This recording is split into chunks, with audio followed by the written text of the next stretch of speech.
I was at a coffee shop yesterday, the quiet kind where everyone's just buried in their work. I looked up from my laptop and had this strange thought. Every single person in that room, the barista taking an order on a tablet, the student typing a paper, the designer sketching on her iPad, me. Our entire day's work, our connections, our plans, we're all tethered to this one tiny piece of technology, this little rechargeable slab of lithium. It's the invisible engine. We just plug it in and expect it to work. We talk about cloud computing, 5G, the AI revolution, but none of it happens without the battery. It's the silent workhorse behind your phone, but it's also the heart of that EV you're seeing everywhere and the key to the entire green energy transition. But then I thought, what if that engine, that entire global supply of engines, from the raw minerals in the ground to the high-tech factories that assemble them, was controlled deliberately and strategically by one single power? It's not a hypothetical. It's the result of a 30-year game of chess that one country played with astonishing foresight, while everyone else was just playing checkers. And now we're all waking up to find ourselves in a new kind of Cold War, a Cold War fought with batteries. And that profound strategic imbalance, well, that's the mission for this deep dive, we are unpacking the strategic dominance of one nation, China, in the global lithium-ion battery supply chain. We're going to explore the massive industrial policy, the vertical integration strategies, and the global implications that have placed batteries squarely at the center of 21st century geopolitics, and of course, the clean energy transition. This isn't just about supply lines. It's really about the engine of the global future. It really is. Yeah. And it's a crucial shift in perspective for you, the listener. We need to move the focus, away from just the shiny new EV or the smartphone and really shine a light on the fundamental source of power that's driving that whole revolution. The strategic advantage that's been built up, it's not just significant, it's quite an economic and technological achievement. It's rooted in decades of consistent, focused execution. And understanding this, well, it means understanding the tech, the strategy, and the geopolitical fallout. Okay, so let's start right there with the basics. Physics and chemistry, we use these things every day, but to really grasp the stakes, we need to understand the core concept. You called it an elegant chemical dance. Can you describe that dance for us? Yeah, elegant is a good word because it's all about reversibility. Essentially, a lithium-ion battery is this sophisticated, very lightweight container that just shuffles lithium ions back and forth. When you charge it up, those lithium ions, they migrate over and get stored in the anode that's usually graphite. Then, when you use the battery, discharge it, those ions travel back across a separator, the electrolyte, to the cathode. And doing that releases electrons, creating the power flow. The real genius of it, though, is that you could do this cycle thousands of times with, pretty minimal degradation. That's the key. Right, thousands of cycles. And it's that specific mechanism that gives it such a clear technical edge over older battery types, right? Why lithium-ion? I mean, even with all this research into alternatives, why is it still the default winner? Well, it really hits what engineers sometimes call the trifecta of power. First off, energy density. It packs a huge amount of electrical punch into a really small space. Second, they're incredibly light. That gives them an excellent power-to-weight ratio, which is just non-negotiable for anything, mobile cars, drones, your phone. And finally, they're highly efficient. Very little energy gets wasted as heat when you charge or discharge them. That leads to reliability, good cycle life. Basically, they last. That reliability is huge. But we can't just stop at the general tech. For someone really following this, we have to talk about the different, let's say, flavors of that chemical dance, because that's where the geopolitical stuff starts to creep in. We're talking cathode chemistry, right? Specifically NMC versus LFP. What's the difference there? What are the trade-offs? Oh, this is absolutely critical, yeah. So historically, most high-performance EVs, especially in the West, they used NMC. That stands for nickel, manganese, cobalt chemistries. NMC gives you really great energy density, which means, maximum range in a car. But it relies heavily on cobalt and nickel. And those materials are expensive, they can be geopolitically sensitive, and frankly, sometimes there are ethical concerns around how cobalt, especially, is mined. Okay, so NMC is high performance, but has those sourcing challenges. And the alternative, the one China really leaned into. That would be LFP, lithium iron phosphate. Here, the main trade-off is you swap a bit of that top-end energy density for, stability and cost. LFP batteries are inherently safer, much less prone to overheating. They're extremely durable, last a long time, and crucially, they use far cheaper and much more abundant materials, iron and phosphate. That means no cobalt, much less nickel. Historically, yes, LFP meant slightly less range, But honestly, massive R&D investment, particularly in China, has closed that gap significantly. So now LFP is the go-to for stationary storage, like grid batteries. And increasingly, it's powering mid-range EVs all over the world to become incredibly competitive. So we have this superior overall battery tech, lithium-ion, but with this deep strategic split based on the specific chemistry inside, NMC versus LFP, and just the sheer usefulness of these batteries everywhere, from, your fitness tracker to huge power grids, has created this scale explosion you mentioned. It really has. They are the silent workhorse, like you said, behind almost everything modern. But the real urgency, the reason batteries are suddenly central to national security discussions, it's driven by two applications that are just scaling at an unbelievable rate, dwarfing the consumer electronics market. Those are electric vehicles, EVs, and battery energy storage systems, BESS. Right, let's take EVs first. We know lithium-ion is the heart of the EV revolution, literally. But it's more than just replacing the gas tank, isn't it? It kind of redefines what a car can be. Exactly. It's not just about storing energy. It's about delivering the massive bursts of power needed for that instant torque, that performance people expect from EVs now, while also keeping the overall vehicle weight down enough to be efficient. You need both. Plus the battery's reliability and longevity, how many cycles it can handle, that directly impacts the car's useful life. Its resale value. Honestly, without these dense, reliable, lightweight lithium-ion cells, the modern high-performance EV just wouldn't be possible from an engineering standpoint. Okay, so EVs are one massive driver, and the second one is BES, Battery Energy Storage Systems. This feels maybe even more critical for the future of the whole energy grid. I'd argue it is, yeah. BES is transformative because it tackles the single biggest challenge for renewable energy, intermittency. The basic problem, solar panels don't work at night. Wind turbines need wind. BES solves that. These are basically giant utility-scale banks of lithium-ion batteries. They're designed to store huge amounts of electricity. They soak up power when it's cheap or abundant, maybe overnight from the grid, or excess solar during the day, and then they inject that power back when demand spikes or when the wind drops. So BES acts like a huge buffer, a stabilizer for the grid. It guarantees power, basically, even if the source is variable, like solar or wind. Makes the whole system more resilient. Precisely. It flattens out those peaks and troughs in supply and demand. It optimizes the whole electrical system. This means fewer blackouts, better energy security, and it really enables countries to commit to much higher levels of renewables. You can actually integrate large amounts of wind and solar reliably. Honestly, the promise of a truly clean energy grid, it hinges on effective storage. And today, large-scale storage overwhelmingly means lithium-ion batteries, often LFP. Okay, so the sheer utility electronics, EVs, grid storage, it's just created this demand surge. You called it absolutely explosive.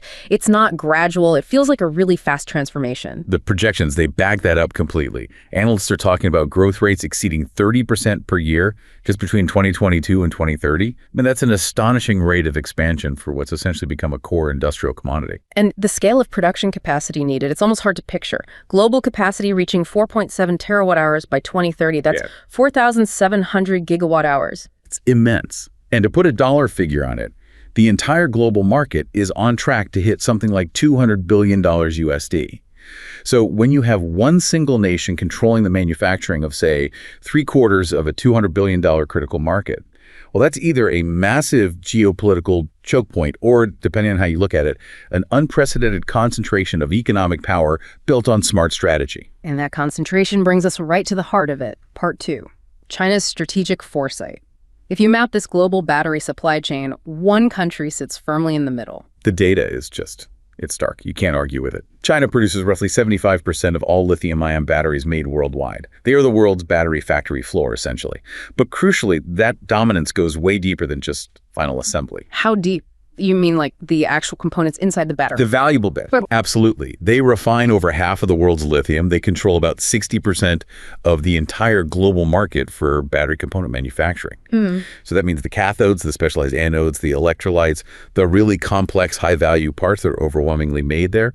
And on top of that, they're also the third largest producer of raw lithium directly from mines. So they have a significant stake at literally every single level of the chain. Okay, and the key thing for you, the listener, to take away here is that this dominance, making 3 out of every 4 batteries on Earth, it wasn't an accident, it wasn't just luck. It's the calculated outcome of what you called a masterclass in long-term, sustained industrial planning. This is where the story gets really fascinating, I think. It really is the difference between, just reacting to markets versus playing this long strategic game. This entire position was built intentionally over decades through sustained, heavy government investment, specifically targeting this whole new energy sector. Can we put a number on that investment? I saw a figure for the support just for the EV industry, which was the main driver scaling up battery demand. It was staggering. Something like at least US $231 billion between 2009 and 2023. At least. And yeah, it's critical to stress that number is almost certainly conservative. It often doesn't even include things like local government incentives, massive land deals offered on favorable terms, things like that. But the support itself was deeply strategic. It wasn't just, throwing money around. You can really break it down into maybe 3 core mechanisms that drove success. Okay, what were those mechanisms? Well, first, creating demand. Over half of that huge $231 billion figure came through things like sales tax exemptions for EVs or direct national rebates for people buying them. This immediately made EVs cheaper for Chinese consumers, creating this massive guaranteed domestic market. And that, in turn, incentivized their domestic manufacturers to scale up production incredibly quickly. So they basically ensured there was a huge ready-made customer base for the cars, which automatically meant a huge customer base for the batteries. That let their manufacturers hit economies of scale way faster than competitors elsewhere. Precisely. That scale is key. The second mechanism was direct support for R&D and infrastructure. The government heavily funded the build-out of charging stations, which removed a major barrier for people thinking about buying an EV. And crucially, they poured money into R&D developing the battery chemistries, especially LFP, and figuring out how to manufacture them efficiently at scale. That LFP focus became their global advantage. So pushing demand, pushing supply, and building the infrastructure all at the same time. It's like textbook industrial strategy, really. It let their own companies innovate faster and get cost advantages that others, maybe operating with less unified government backing, just couldn't match. It was about building an entire ecosystem, not just propping up 1 or 2 companies. You see, while maybe Western governments were sometimes focused on more short-term market fixes, the Chinese leadership seems to have maintained this laser focus on the new energy sector as a fundamental long-term strategic priority. And you can trace that foresight way back, right? Back to the early 2000s. There is that anecdote about Director Wang that really seems to capture this deep, almost philosophical vision they had years before EVs were even a mainstream idea in the West. Yeah, that anecdote is really telling about the mindset. You have to picture it. Early 2000s. Western companies are coming to China, primarily looking for cheap labor to assemble lithium-ion cells for gadgets, laptops, cameras, maybe early mobile phones. They saw the battery itself as just a component, a commodity input, basically. But the Chinese officials, according to this perspective, they saw something completely different. Not just a component for today's gadget, but the seed for the entire future energy system. Exactly. The view attributed to Director Wang and others like him was really profound. It was something like, the future isn't just assembling the devices, it's in mastering the engines that run them. They seemed to recognize very early on that mobility and even stationary power would eventually shift almost entirely to batteries.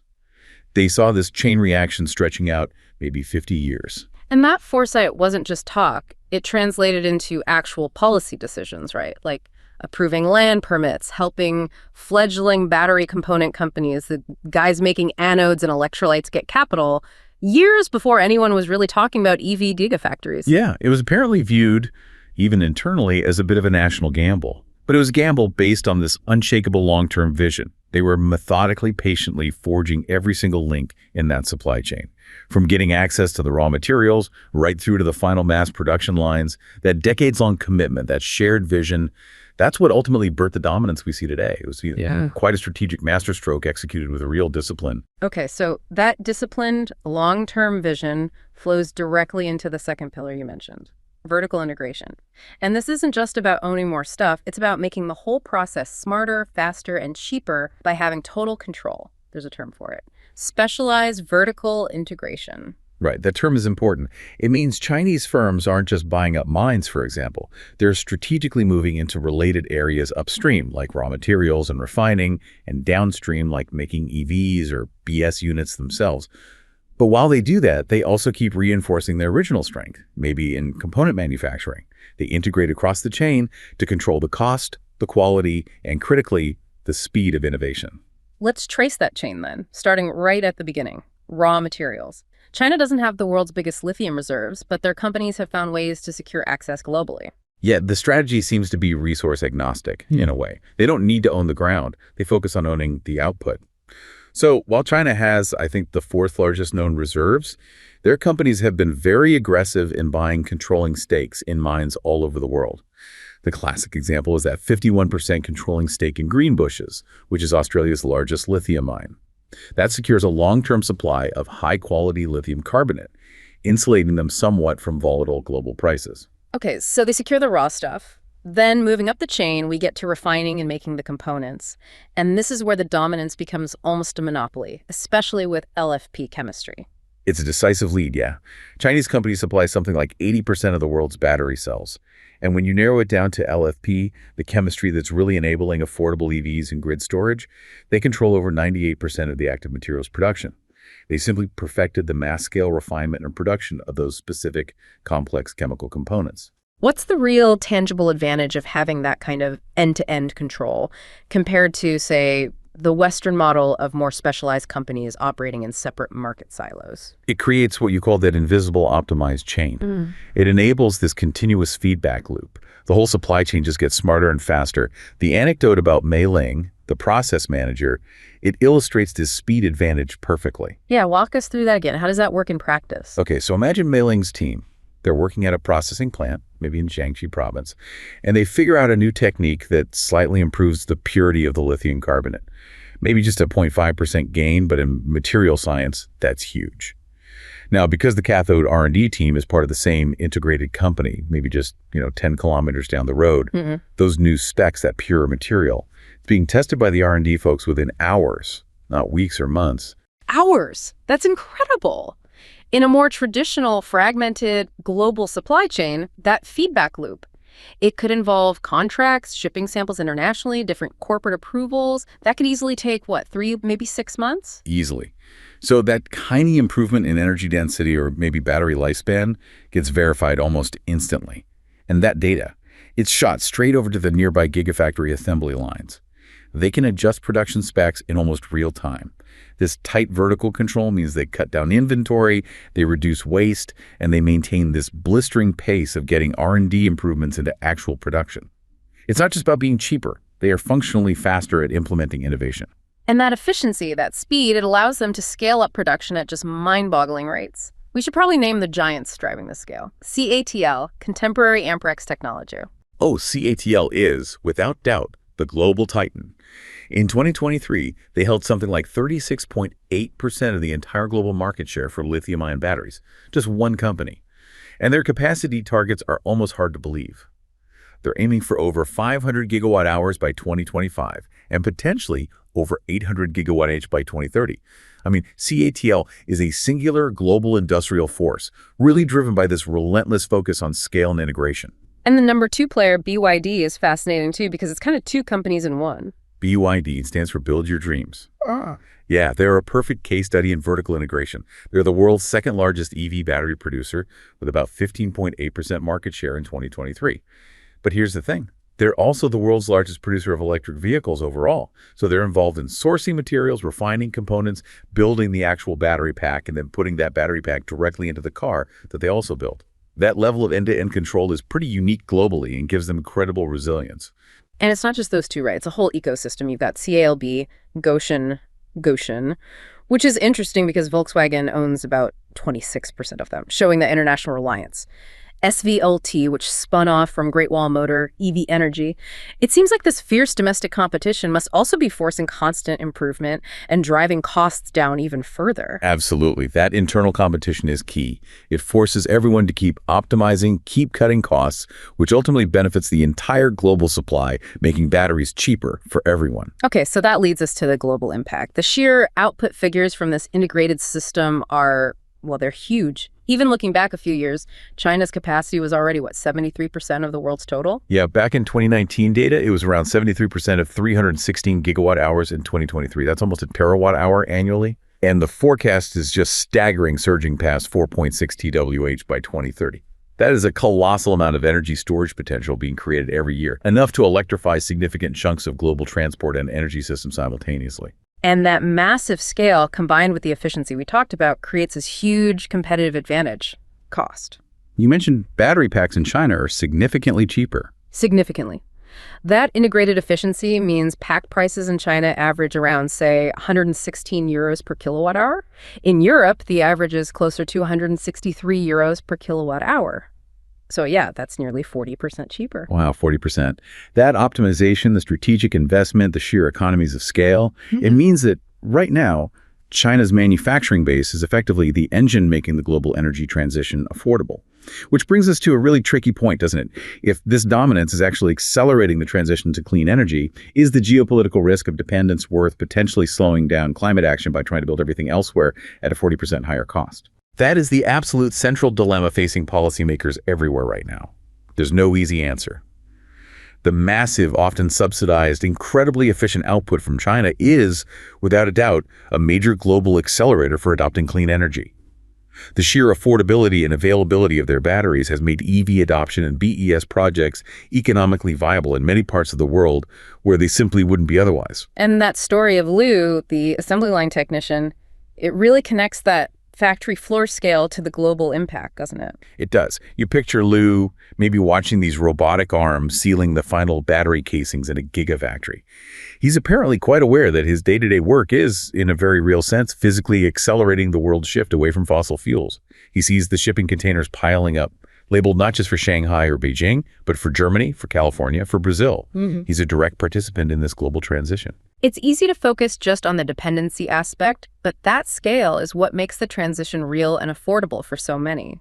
Without that manufacturing power, the EV revolution would likely be much slower, and building out grid storage would be prohibitively expensive for many countries. It's like a hidden subsidy, in a way. Yeah.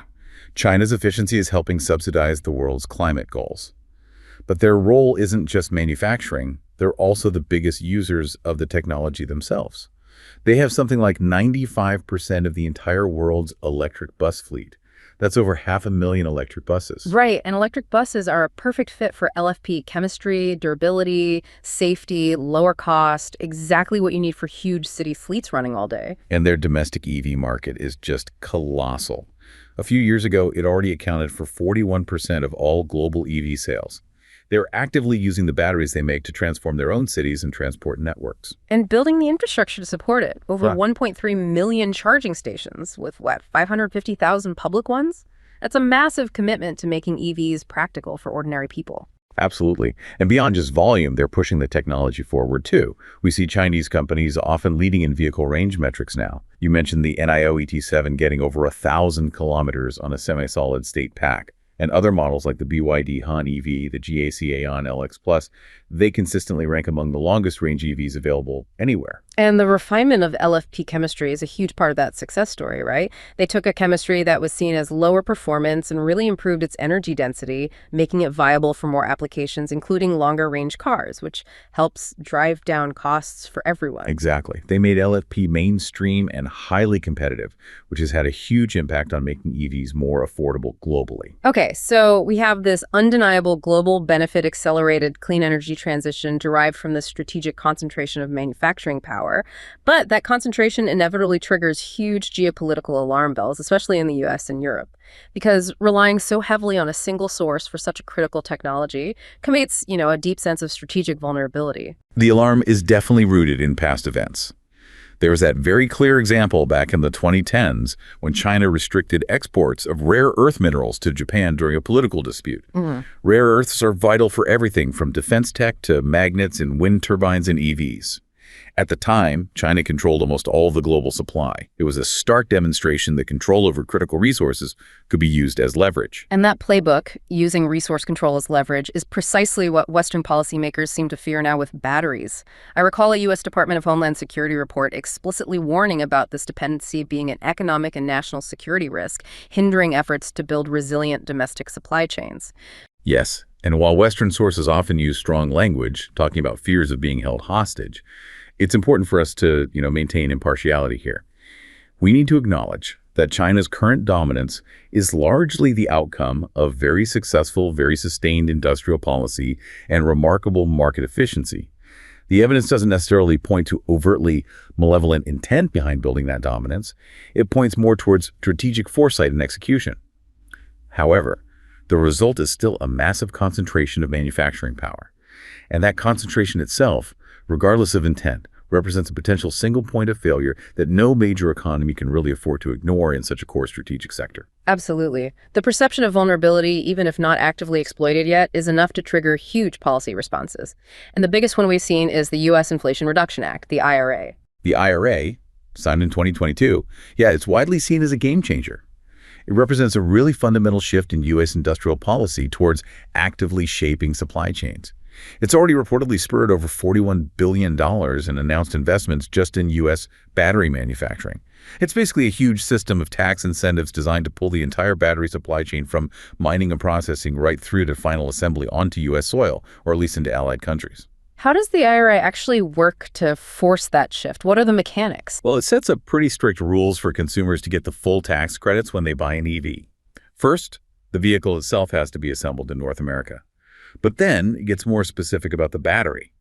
A growing percentage of the battery components must be manufactured or assembled in North America. And crucially, a rising percentage of the critical minerals in that battery, lithium, cobalt, nickel, etc., must be extracted or processed either domestically or in countries that have a free trade agreement with the U.S. This structure directly incentivizes these big private sector partnerships we're seeing, like GM teaming up with LG Chem or Ford with SK On to build these massive new gigafactories right in the U.S. But even with all that investment trying to build domestic capacity, the political friction is still pretty high, isn't it? It is, yeah. You saw the U.S. and Canada recently impose that very steep 100% tariff on electric vehicles imported from China. That's a pretty clear protectionist move. It's designed to shield the growing North American EV market from being undercut by potentially lower-cost Chinese imports, giving that domestic investment time to actually mature and compete effectively. Okay, so that's the U.S. response. Meanwhile, Europe is running its own kind of full-court press strategy. They also see batteries as fundamental for their economic and energy security, especially given Europe's historical reliance on external energy. Europe's efforts have been ongoing for a while now, actually. It started strategically back in 2017 with the launch of the European Battery Alliance, the EBA. The whole goal there was to foster a complete continent-wide battery ecosystem involving everyone from mining startups all the way through to recycling companies. And they've put specific legislative targets behind that strategy, too. They have. The Net Zero Industry Act, or NZIA, says a really ambitious target. Europe wants to have 550 gigawatts of domestic battery manufacturing capacity by 2030. And they also have the Critical Raw Materials Act, which is designed specifically to secure the supply chains, setting targets for domestic sourcing, diversifying suppliers away from single points of reliance, and trying to enforce ethical sourcing standards. There's been significant funding, too, over $1.7 billion in grants and loans just between 2014 and 2020, plus other targeted funds like $1 billion specifically for battery cell manufacturing projects and big loans from the European Investment Bank. But even with all that ambition, all that funding, Europe seems to be facing some pretty significant practical hurdles in actually catching up. They definitely are. They generally have structurally higher energy costs and labor costs compared to Asia, which makes manufacturing more expensive. And critically, even the new factories being built in Europe often remain highly dependent on machinery, patents, and even specialized skilled workers from China and South Korea to actually get built and operate effectively. And you can see that reliance in the actual production numbers, can't you? You can. While Europe is definitely making progress building capacity, the data still shows that companies from South Korea actually account for about 3/4 of the existing battery capacity that's been built within Europe so far. So that goal of establishing truly European-owned independent production, well, it's still very much a long-term work in progress. It's not there yet. And underlying all of this for both the U.S. and Europe is that fundamental choke point, getting the raw materials in the first place. That is the bedrock challenge, yeah. That supply concentration is still a massive pressure point. Even if the West successfully builds out all the gigafactories they have planned, the supply of key materials like natural graphite, cobalt, refined nickel, it remains incredibly concentrated, often processed or controlled through supply chains leading back to China. Until that fundamental resource dependency is addressed, the whole supply chain remains vulnerable. And that's why you see this global scramble now, this intense diplomatic and investment push to secure new, reliable, low-risk sources, expanding mining and processing capacity in places seen as politically stable like Australia, Canada, Argentina, Chile. That's become a core part of national security policy for every major industrial nation. Diversification is really the only long-term defense against that concentration risk. Okay, so that intense pressure to diversify, to compete, it's fueling this furious race for the next big technological leap, right? If lithium-ion defined the last couple of decades, what's next? What's the dream battery that might solve some of these trade-offs, like NMC versus LFP? Well, the big hope, the one everyone's pouring research into, is the solid-state battery. It really does promise to be a genuine game changer if they can crack it. It addresses some of the core limitations of current batteries that use liquid electrolytes. So just in simple terms, what does solid state offer that current batteries don't? Okay, three main things. First, safety. By replacing the flammable liquid electrolyte with a solid material, you basically eliminate the risk of thermal runaway batteries catching fire. That's huge. Yeah. Second, potentially much faster charging times. And third, higher energy density. That could mean significantly longer range for EVs or making the battery packs much lighter for the same range. Okay, so safer, faster charging, more energy, sounds perfect. But we've been hearing about solid state for years now. What are the actual engineering challenges holding it back from mass production? Why don't we have them yet? The main difficulty lies right at the interface, where the solid electrolyte meets the solid electrodes, the anode and cathode. Getting and maintaining perfect, low-resistance contact between these solid layers, cycle after cycle, thousands of times as the materials expand and contract slightly. It's incredibly hard. And you still face that old problem of lithium dendrites, these tiny branch-like growths of lithium metal that can form and potentially grow right through the solid electrolyte, causing a short circuit. It's a really intense material science challenge that needs billions more in investment to solve reliably and affordably at scale. And who's leading that race? Is it clear yet? It's fiercely competitive. You've got major efforts from Japanese companies like Toyota who've committed enormous sums. You have Western startups like QuantumScape getting a lot of attention. And of course, the established Chinese giants, CATL and BYD, are investing massively in solid-state R&D as well. It's not just about the initial discovery. It's about who can figure out how to manufacture it reliably and cheaply enough first. Okay, so solid state is the big evolutionary leap. But there's another technology bubbling up that could be even more disruptive because it might fundamentally shift that whole geopolitical map of resource scarcity we talked about. Sodium-ion batteries. Ah, sodium-ion. Yeah, this is fascinating precisely because of abundance. We're talking element 11 on the periodic table, sodium. These batteries basically replace the lithium, and potentially the cobalt and nickel too, with sodium. And sodium is just incredibly cheap and abundant. It's readily available in seawater, in salt deposits all over the planet. So if they can make sodium-ion work well enough and cheaply enough, it basically breaks the whole geopolitical contest over who controls lithium deposits. It could rewrite the entire script, yeah. If sodium-ion batteries can achieve the necessary performance, energy density, cycle life, and be produced at scale, it would dramatically democratize the whole battery supply chain.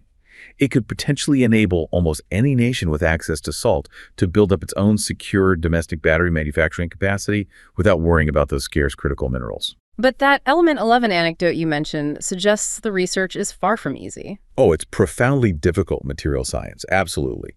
The scientists working on this, they're facing very similar complex challenges to lithium-ion, just with a different element. How do you manage sodium dendrite growth, which can degrade the cells quickly?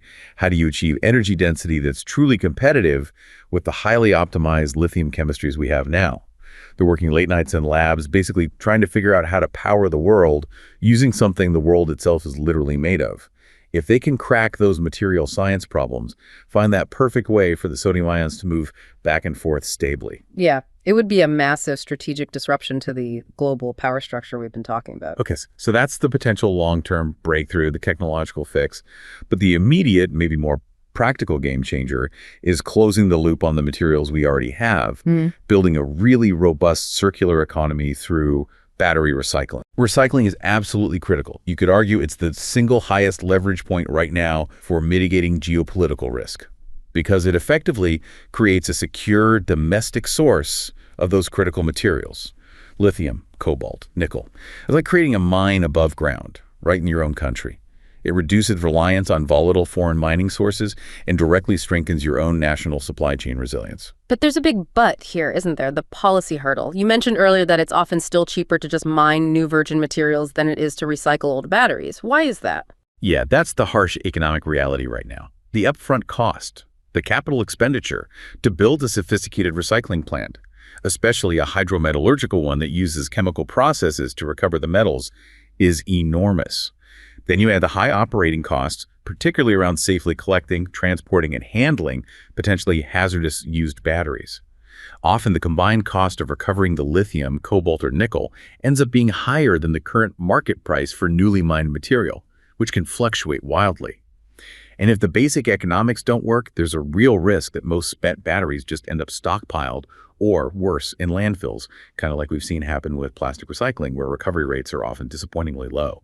Policy really has to step in to make recycling consistently economically viable. Okay, so if policy is key, we identified 5 critical areas where policy and innovation need to come together to make the circular economy actually function.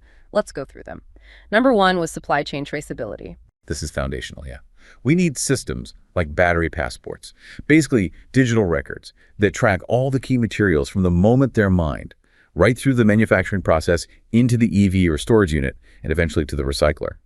This does 2 crucial things. For regulators and consumers, it helps ensure the materials were sourced ethically and sustainably. But just as importantly for the recycler, it provides vital intelligence. They need to know the exact chemistry, the state of health, the history of a battery to process it safely and efficiently. The EU's new battery regulation is really pushing this kind of digital tracking. Okay. Number 2, material transport and storage. This tackles those huge logistics costs you mentioned. Right. Currently, regulations often treat almost all used batteries as if they're the highest possible hazardous waste risk, regardless of their actual condition or charge level. This makes transporting and storing them incredibly expensive. Sometimes 40% to 60% of the entire recycling cost is just logistics. We need a smarter classification system, one based on the battery's actual state of health. If a battery is stable and has a low residual charge, it should be cheaper and easier to handle. Reducing those logistics costs makes the whole recycling proposition much more attractive. Makes sense. Number 3, manufacturing and production. This means actually designing the batteries differently from the start. Exactly. This is about eco-design, or design for recyclability. Batteries need to be designed so they can be taken apart more easily at the end of their life. That means maybe using fewer strong glues, avoiding overly complex sealed units, moving towards more standardized components and connection methods. Policies like extended producer responsibility, or EPR, are really important here. EPR basically means the original manufacturer financially or logistically responsible for the product's end-of-life management. That gives them a powerful incentive to design products that are easier and cheaper to recycle from the very beginning. Okay. Number 4 covered the actual recycling methods themselves. You mentioned pyrometallurgy, hydrometallurgy, and direct recycling. Right. Pyro, or pyrometallurgy, is basically high-temperature smelting. It's an older method, very energy intensive. It can recover some metals like cobalt and nickel, but it often struggles to recover lithium efficiently. It tends to end up in the slag. Hydro, or hydrometallurgy, is the more modern chemical processing route. It uses strong acids or other leaching agents to dissolve the valuable cathode materials and then selectively recover the metals, including lithium. It generally offers much higher recovery rates across more elements, but it's a more complex chemical process. Most global R&D is focused on improving hydro processes. And direct recycling. That sounded like the ideal scenario. That's kind of the holy grail, yeah. Direct recycling aims to take the valuable cathode material, sometimes called black mass after initial processing, and reuse it more directly with minimal chemical breakdown and reconstitution. If you could just sort of refresh or rejuvenate the existing cathode structure instead of completely dissolving it and rebuilding it chemically, the energy savings and cost savings could be immense. But it requires very sophisticated sorting, pre-treatment, and purification techniques. It's still largely in development for mass scale. Got it. And finally, number 5, reusing or repurposing, giving old EV batteries a second life before they even get recycled. This is the huge opportunity. An EV battery might lose enough capacity after, say, 8 or 10 years that it's no longer ideal for powering a car demanding high performance. But it often still has maybe 70% or 80% of its original capacity left. That's perfectly adequate for less demanding stationary uses like grid storage, BESS, or home energy storage. Repurposing these batteries into these second life applications can extend their useful life by another decade or even more. This dramatically improves the overall economics of the battery's entire life cycle and delays the need for final recycling. Again, EPR policies can really incentivize manufacturers to set up systems to facilitate this second life market, preventing perfectly usable batteries from being scrapped prematurely. Okay, so the final picture seems clear. The path towards, geopolitical resilience and genuine energy independence seems to be twofold. On one hand, it's pushing for those breakthrough new chemistries like solid state or sodium ion. But maybe even more importantly, in the near term, it's about the patient strategic work of building these robust circular domestic supply chains for the materials we already use. Absolutely. Success in both those areas, long-term innovation and near-term circularity, fundamentally changes the power dynamics we've been discussing. It makes individual nations less vulnerable to resource politics, less dependent on potentially unstable global supply chains. It helps redraw those global trade maps, shifting power away from highly concentrated control points towards more widespread resilience and localized energy security.